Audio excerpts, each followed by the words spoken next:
शुरू अल्लाह के नाम से जो बड़ा मेहरबान निहायत रहम वाला है।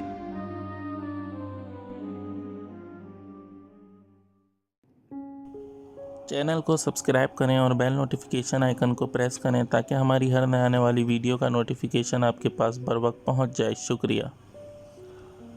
अस्सलामुअलैकुम वरहमतुल्लाहि वबरकातुहू। अमलियात ऑफिशियल चैनल में मैं आप सभी लोगों को खुशामदीद कहता हूँ और उम्मीद करता हूँ आप सब लोग खैरियत से होंगे। आज जो अमल मैं आप लोगों के लिए लेकर हाजिर हुआ हूँ ये एक जिन की तस्खीर का अमल है। इस जिन के ज़रिए आप हर तरह का जायज़ नाजायज़ छोटा बड़ा काम ले सकते हैं। ये अमल जो है ये सिर्फ़ और सिर्फ मर्द हज़रात कर सकते हैं और सिर्फ़ और सिर्फ मुसलमान अफराद ही कर सकते हैं, तो किसी और मज़हब से ताल्लुक़ रखने वाले अफराद इस अमल को ना करें। अमल में जिन चीज़ों की आपको ज़रूरत पड़ेगी उसमें आपको 1 किलो 1 पाव बकरे के गोश्त की ज़रूरत पड़ेगी। 1 किलो और 1 पाव ये वज़न होना चाहिए बकरे के गोश्त का। उसके छोटे छोटे आपने पीस करवा लेने हैं।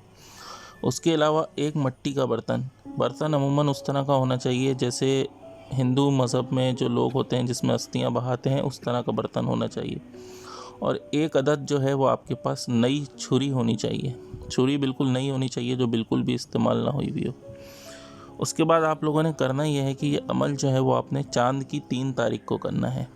चाँद की 3 तारीख को आपने करना यह है कि 11 बजे से पहले किसी भी वक्त आप ऐसा इंतखाब कर लें इस किसी ऐसे कमरे का जहां आपके सिवा और कोई मौजूद ना हो।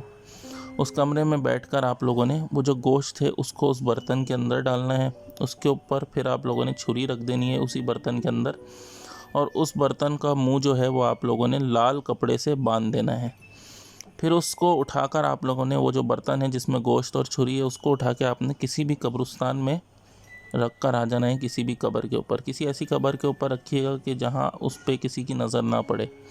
उसके बाद आप लोगों ने वापस अपने घर आ जाना है। पीछे पलट के नहीं देखना और ना ही इस दौरान आपने किसी से बातचीत करनी है, ना रास्ते में ना ही घर आने के बाद। सीधा आप उस कमरे में आए जहाँ पर आपने अमल करना है। उसके बाद आप लोग 11 बजे फ़िक्स 11 बजे अमल करना शुरू कर दें।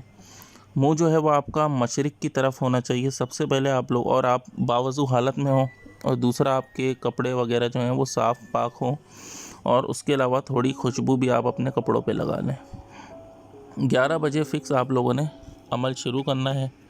अमल शुरू करने से पहले आपने सारी कमरे की बत्तियां वगैरह बुझा देनी है और अपने सामने एक मोमबत्ती जला के रखनी है। उस मोमबत्ती की रोशनी में देख के आपने इस अमल को करना है।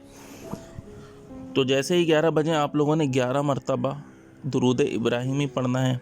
उसके बाद आप लोगों ने 450 मरतबा ये जो आयत आपको स्क्रीन पे दिख रही है ये पढ़नी है। उसके बाद आखिर में आपने 11 मरतबा दुरूद इब्राहिमी पढ़ना है। उसके बाद 10 से 15 मिनट उसी जगह बैठे रहना है। उसके बाद वो मोमबत्ती वगैरह बुझा के आपने उसी जगह पर सो जाना है। ये अमल आप लोगों ने इसी तरह 11 दिन तक करना है। 11 दिन के बीच में अगर किसी भी चीज़ की हाज़िरी हो तो आपने उससे बिल्कुल भी बातचीत नहीं करनी, ना ही उसकी तरफ ध्यान देना है। 11वें रोज़ एक बुज़ुर्ग हाज़िर होंगे जो आपको सलाम करेंगे। आपने लाजमी उनके सलाम का जवाब देना है, बाकी उनसे कॉलो करार ले लेना है। अगर वो ख़ुद से आपसे तस्कीन ना होना चाहें तो आप उनसे कह दें कि आप कोई भी जिन मेरे ताबे करें, तो वो आपके कोई भी जिन या उनकी जमात आपके ताबे कर देंगे। अगर 11 दिन में आप लोगों के पास इस चीज़ की हाज़िरी ना हो तो आप लोगों ने इस अमल को 21 दिन तक करना है। और वो जो गोश्त है वो सिर्फ़ आप लोगों ने पहले दिन रखना है। उसके अलावा आपने बाकी दिन सिर्फ पढ़ाई करनी है। उसके अलावा आप लोगों ने एक चीज़ का ख्याल रखना है कि ये जो अमल है आपने मुकम्मल परहेज़ के साथ करना है, तो परहेज़ का इसमें लाजमी ख़्याल रखें और अपने पाक साफ़ होने का भी लाजमी ख़्याल रखें, क्योंकि इस अमल को सिर्फ़ और सिर्फ आपने पाक साफ़ हालत में करना है। ये जो आयत है ये मैं आप लोगों को पढ़ के सुना देता हूँ। हसिबनल्लाहु व नेमल वकील नेमल मौला व नेमल नसीर। हसिबनल्लाहु व नेमल वकील नेमल मौला व नेमल नसीर। यह आपने 450 मरतबा पढ़नी है रोज़ाना। तो उम्मीद करता हूँ अमल की समझ में आपको आ गई होगी।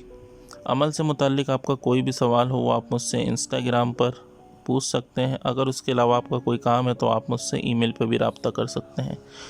अमल की इजाज़त हमारे चैनल के तमाम सब्सक्राइबर और वीडियो को लाइक करने वालों को आम दी जाती है, तो इजाज़त लेने की ज़रूरत नहीं।